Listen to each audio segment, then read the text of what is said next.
Hi, Stacy. How are you? I'm doing great. Happy New Year. Happy New Year. We record the Friday before New Year's, and this will play next week. So Yeah. it's always good. New Year's is a great time of year. We're here at the Peoria Playhouse Yeah, live. live, and it's loud. So And it's very hopefully loud. you can hear us okay. Yeah. So I have introduce my us. friend Rebecca Hers here with us today. She's the director here at the Peoria Playhouse Children's Museum. Thank you for coming for a visit. We're glad to have you here. Glad to be here. Probably one of your busier days. It is. Vacation times are always busy. Summer, winter vacation, spring vacation. What is the Playhouse? So the Peoria Playhouse Children's Museum is a children's museum that is a facility of the Peoria Park District. We opened in June 2015, and we have 6 exhibits that are all themed towards Central Illinois, or mostly themed towards Central Illinois, where kids can come and they can play. So, Very cool. So when did this start? Well, it started about 15, 16 years ago when the Junior League of Peoria decided that Peoria should really have a children's museum. And they worked really, really hard for a long time. And they finally aligned themselves with the Park District and the Peoria Zoological Society. They raised $5 million to get this place built. It is a beautiful old building that used to be the Park District offices. And again, it opened in June 2015, so it took a long, long time. A lot of people who started this are sad that their kids have now grown up. They're going to have grandkids that'll play here, but their kids didn't get to. So what is the age range that you guys attract? So the exhibits were built for kids 0 to 8, although we find that older children who are 9, 10, 11, 12, love motion commotion, which is our ball area, and our real tools area, which is a carpentry area where kids can use drills and saws and other carpentry tools to build things. And we also have workshops for kids of all ages. So we have programs for tots, we have programs for families with kids from 3 to 10, and then we have kid programs for 8 to 14-year-olds. We have a teen internship program. We have adult maker night. So we really try to engage all ages. That's very cool. And you guys are also open 7 days a week? We are open 7 days a week, although on Tuesdays we're open only for members and only from 9 to 12. So if people join us as a member, which is a fantastic deal, I should add, because for $85 you get to visit as often as you want, the whole family for the whole year. Wow. Then you can access the museum on those Tuesday mornings. It's a great gift idea. It is. Yeah. You're in the Park District. Yeah. Is that part of the organization you're part Yes, of? I work for the Park District. The Playhouse staff works for the Park District. Yeah, we're Okay. part of the Park District. And we're right next to the zoo, so We're right everything's next to the handy. zoo. We're right next to Luthi Botanic Garden. So we do a lot of work together, which is fantastic. We want people to think of Glen Oak Park as a day-long destination and come here and spend a long time. We hear fantastic stories from visitors who talk about bringing their children to the park for the day. They go to the zoo in the morning. They come to the Playhouse in the afternoon, and they still don't want to leave at the end of the day. So that is probably one tired child by the end of the day, but it's a great place to spend the day. You ever have any animals that come over this way from the zoo? No, the zoo's pretty good about not letting them escape. That's definitely good. So, yeah. We have had Forest Park Nature Center come bring animals here, which is really fun. That's cool. Yeah, and we actually have a workshop that we've done a number of times where kids make toys for pets, and then we have Paws and Taps, the animal shelters, bring animals here. That's So very we've neat. invited some animals here, but the zoo ones stay safely where they belong. So what kind of workshops do you have? Do you have workshops and all that? Yeah, we do. So I should add, our mission is for children to become explorers and creators of the world, and we really take our mission very seriously, and we try to find any way we can to help kids understand that the world is created by, all these things that you see built around you are created by people, and they can grow up to make those decisions and do those things and build them in any number of ways. And so our workshops are around that theme for the most part. And so for tots, we have tot time, and that's on Wednesday mornings, and they do some singing and some reading, and then they mess around with art materials, and we really try to focus on process and kids learning how to make marks on paper. It's not about creating a specific product. And then for kids and families, we have things like make your own superhero cape, or the one that's coming up is to restore a piece of furniture. So we worked with the Restore. They gave us a bunch of broken furniture, and we will teach families and kids how to restore that furniture and then paint it and make it something special of their own. That's really great. cool. Yeah. In February, we're doing object bots. So how do you make an object move through batteries and circuitry? Wow. Yeah, they're fun. And so, how do you guys fund this place? So some of it is earned income. So we do charge $8 per person admission, and we do have a membership program. And then about a third of our costs are through contributed income. So we have a couple of fundraisers a year, we apply for grants, and we welcome donations. So tell us about the fundraisers. All right, so we have one coming up at the end of January called Hopscotch. Hopscotch? Hopscotch is, of course, a children's game, but it is also hops for beer and scotch, as in whiskey-related drinks. So we invite restaurants and craft brewers from around the area to come have stations here. And then this is an adults-only event. Adults purchase tickets and they can sample all of these wonderful drinks that Peoria has to offer. Very cool. Last year we sold out. It's January 27th from 7 to 9. We actually have a VIP option as well where people can come to a lecture before the event and learn about whiskey or learn about beer from experts. So that is our upcoming fundraiser. And then in the fall, we have an event called Be Anything. So we just had our first Be Anything event in November. Our next one is in September 2017. And this is an event where we auction off career opportunities for kids. Wow. So we were very fortunate this year to have about 70 people donate an hour of their time each. So kids could bid on the opportunity to be a Zamboni driver at the Owens Center, or a carpenter, or the mayor. Yesterday I actually met with my be a museum director for a day, young women, and they did a wonderful job. We wrote a very crazy letter to one of their favorite TV shows asking them to come to the museum or support us in some way. So they learned a little bit about what a museum director does. So anyway, we auction off online about 70 of these experiences and then have an event here where kids can come and meet a few of them. So we had Peoria Ballet here, and we had a chemistry professor from Bradley talking about water testing and all sorts of great career experiences. Wow. Wow, all you had to say is Zamboni. Zamboni, right? Yeah. That's gotta be cool. Yeah, and it's funny that was one of those experiences where they were like, well, I don't know if our kids will learn anything, but it'll be fun. But he taught the kids all about hydraulics and like all the workings of the Zamboni, and so it's really fun too to get the reports as people do these experiences. Yeah, for So sure. if somebody wants to get involved with either of those fundraisers, what's the best way for them to find out more? Give me a call. So I can be reached at, I'm going to say my direct line is 309-681-2853. You can also always call the Playhouse's general number and ask for me, Rebecca Hers, or email playhouse@peoriaparks.org. Yeah. And then what about a web address? Because you probably have a lot of this on your website too. Yeah, peoriaplayhouse.org. Okay. Yeah. Is there a lot of fun things to find on the website too? There are actually, our newest thing that I'm really proud of is we have a page of resources for parents. Oh. And there's a wonderful woman that I used to work with before I moved here who was writing a book, and she is a special education teacher and an artist. And she wrote a book about how you can engage kids in making art in every room of your house. So using the cardboard boxes from the garage, or the recyclables and the bottles from the kitchen, or the cotton balls from the bathroom. So you don't have to go out and buy new things for kids to make art. And she had this manuscript, and we were lucky enough to get this, and now we've produced it as a book, and it's available as a PDF. It should be online actually by the end of the day. Cool. So you can go and download that resource. We have a couple of other resources, suggested links. And then of course all of our calendar and information about the Playhouse on our website.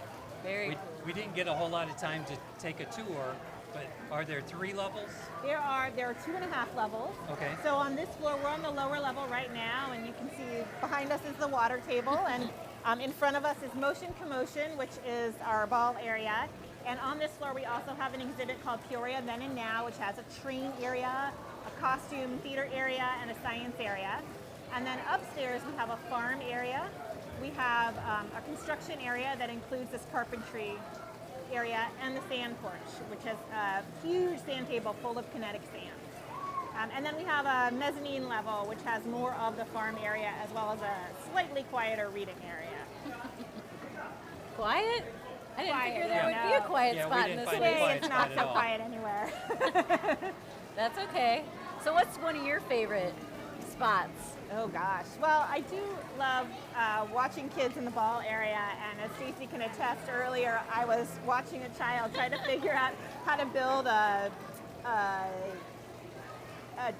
marble run on our magnetic wall so that the ball would go down into the box. And that was adorable to watch. He didn't quite understand gravity yet, and so he tried to make the ball go up, and then he sort of figured it out. So I love watching kids figure things out. It's great. That's and that great. happens in all areas of the museum. So how'd you get started in all this?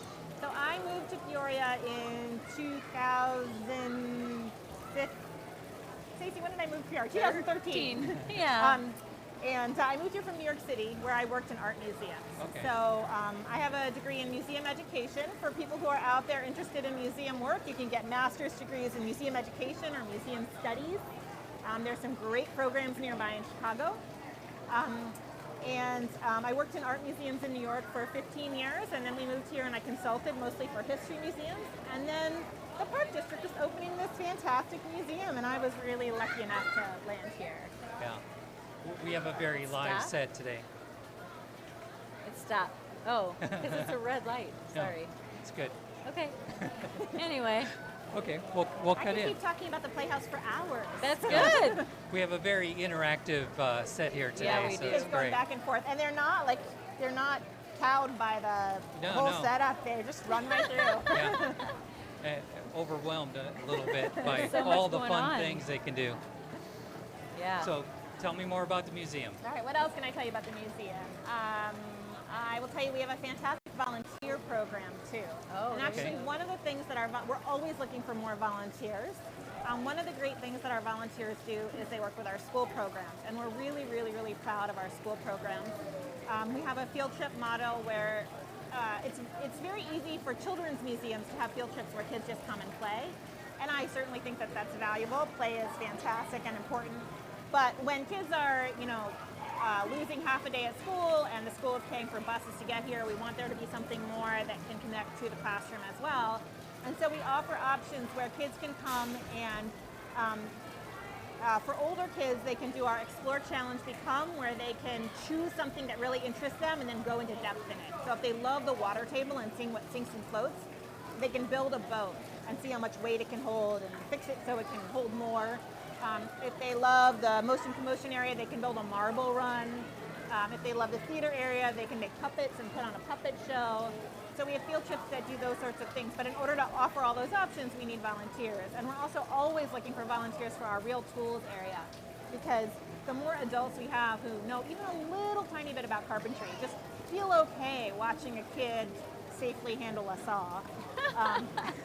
The more Safely kids we can handle a help. saw. Does that go together? Make sure that they. No. You know, it's actually not. It's not a circular saw. It's not plugged in. It's yeah. Oh Okay. boy. So, volunteers also help with workshops and Yeah. So how many volunteers do you have here? right now we have about 10. Okay.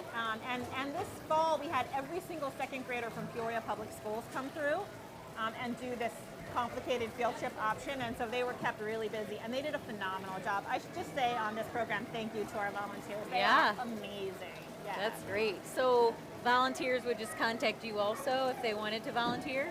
Yeah, actually, the person who runs our volunteer program is Kristen Venata, our operations manager, and if they just call the main number, which is 323-6900, and say they're interested in volunteering, then they'll be connected to her. Or any emails can go to playhouse@peoriaparks.org. Okay. So is that every day that you need volunteers?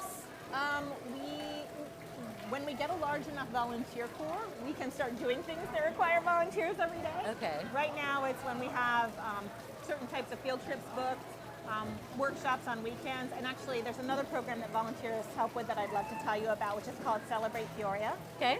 So one of the core values of the Playhouse is equity and diversity. We really want to make sure that everyone feels welcome here in the Playhouse. And one of the ways that we achieve that is through one of our programs called Celebrate Peoria.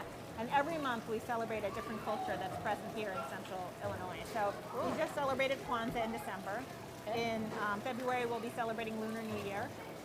We celebrated Eid, the Muslim holiday of Eid, in July. We celebrated the Jewish holiday of Sukkot in October.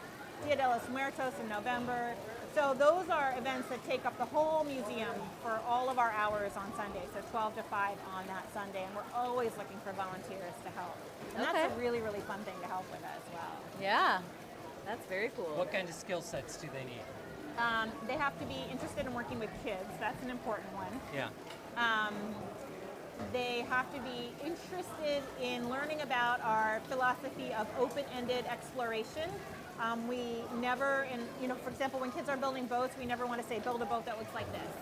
We always want them to be figuring out a problem for themselves. We want to be surprised by what they do.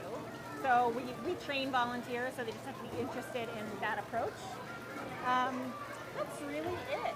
People who are interested in working with kids, like being around kids, and willing to help kids invent and make things are perfect volunteers. So you have schools that come and do field trips here? Yes. So what do they do while they're here? Well, so we have two types of models. The one that we encourage for after-school programs or camp groups, or school groups that don't have very much time is they come, we tell them the rules, and they play in the museum. They get a chance to play in every single area of the museum. And then for older kids or groups that have a little bit more time, we encourage either the Explore Challenge Become Field Trip that I described before, or something called Spotlight. So we'll spotlight something like construction, or spotlight water. And then we'll teach them about a specific topic. They'll still get to play for a significant amount of time, and then they'll get to do something that really goes a little bit more into depth in that subject. So we also work with a teacher team. Any teachers who are interested in working with the Playhouse, where every year the teachers explore a subject with us and help us develop better resources in that area. So our first year they worked with us before we were open, and they helped us develop our field trip program. The second year they helped us develop resources for use in the classroom in conjunction with the field trip. And this year they're helping us think about art education. And so we have a grant from PNC, a Grow Up Great grant, which we are grateful for. Yeah. And we're working with Bright Futures, but we have teachers from around the region who are helping us think about what does good art education look like in the classroom, and how does that relate to play, and how can the Playhouse be a resource for teachers. So we hope to have some things to share related to that by the end of the year. Yeah. So you have a lot of things that are hands-on. Do you have any technology things going on here? So we have, it depends how you define technology.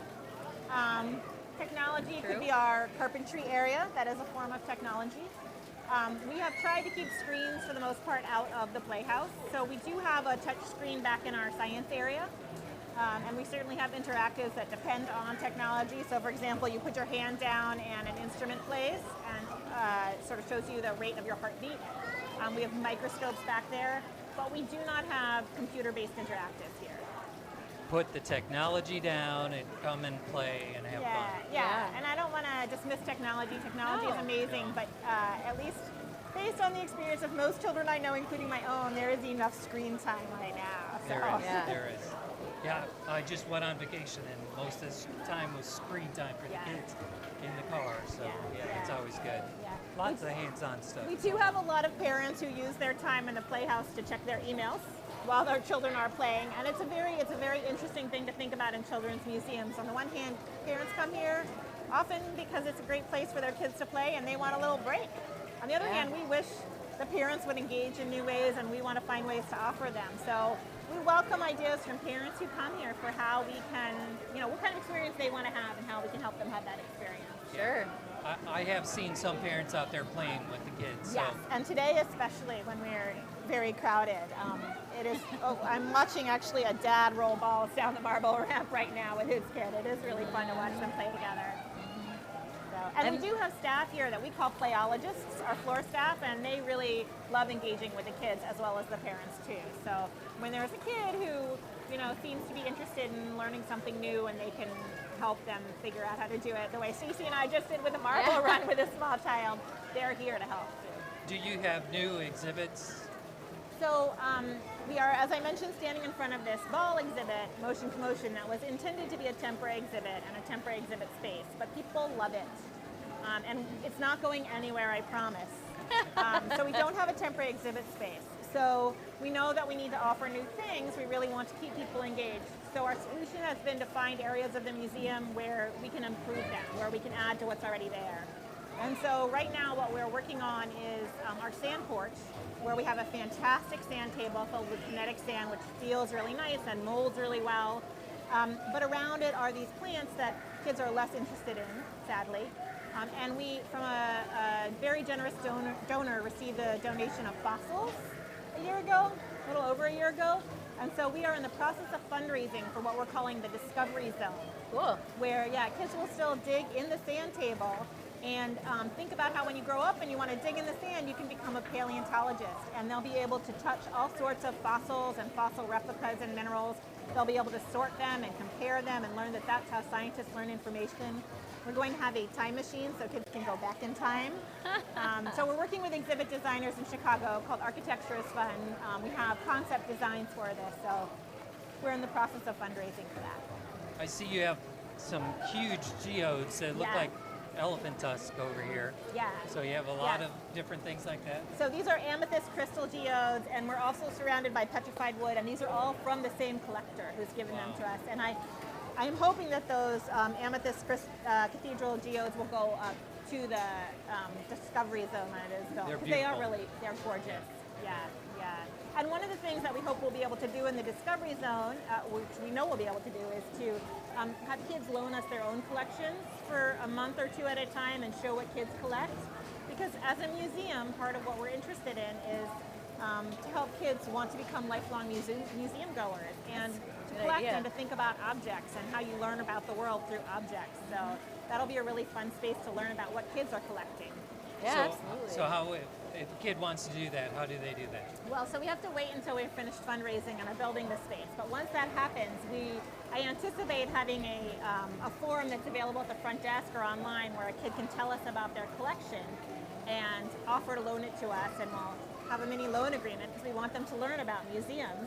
And if they can write a label about, we'll work with them to write something about their collection, why they collect it, what's important to them, and then we'll display it for a couple of months, and then they'll come back and get it. That's very cool. Yeah. Wow.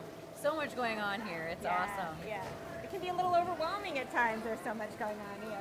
But then you have your reading room upstairs you could just disappear to. We do. It's also been a fantastic space for learning about play. So we work with Bradley University Psychology Department, and we've had a couple of students doing really fantastic research projects here. So one of them, Amanda Nobis, has done a project looking at different kinds of guided learning and teaching and what kinds of facilitation by adults help kids learn. And she's working on that as her honors thesis. Wow. So when she finishes that, we hope we'll have a few bullet points that we can share on a handout with parents. And then another student now is working on empathy and thinking about empathy. And children's museums are really interesting spaces for seeing how kids who don't know each other can learn to interact with each other. So that's really exciting as well. Would have not have thought about that. Wow. There is a lot of things to do here. What's on the main floor again? It's a farm area, a construction area, and sand area. Yeah. So farm, you said? Farm. And in the farm we have, one of the favorites is our flying pigs. So you can crank this little conveyor belt and put a little magnetic pig, its nose is magnetic, on the magnetic part of the conveyor belt. And you crank it, when it gets to the top, the pig falls and it has a parachute. And so it parachutes gently down.